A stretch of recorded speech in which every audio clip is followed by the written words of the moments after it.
how we are sinners who have been doomed to die, who have been separated from God for all eternity, and yet God sent his Son. God sent the bread of life into the world, and now the bread of life is inviting us to come to the table. For God the Father sent the Son to be the bread of life, to be food for our spiritual yearning and satisfy the craving of our souls. And Christ is inviting us to be with him, to taste and know the goodness of God, to no longer want anything ever, to no longer fear death, but to live with him in glory.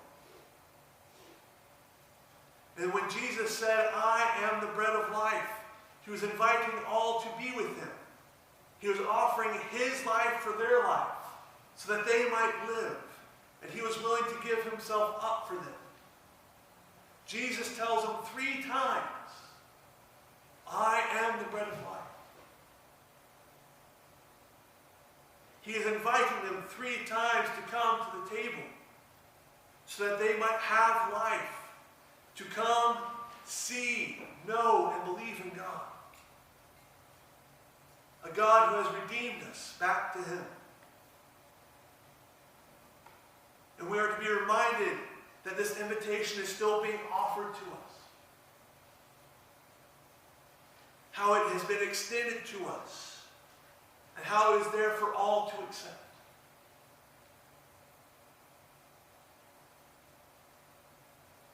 So are you willing to open yourself to God? Are you willing to come to his table saying, I want the bread of life?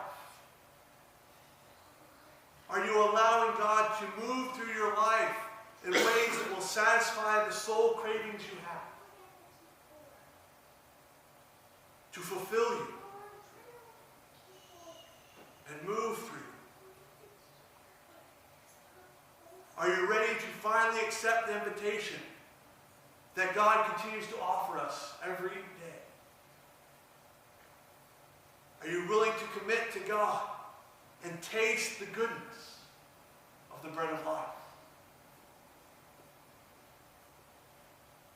And I know we're running over time. Like I said, I apologize. I'm getting excited here.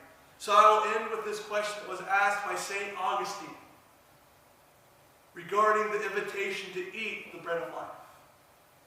And St. Augustine said this, Crede et menduistic, which means, do you believe and have eaten?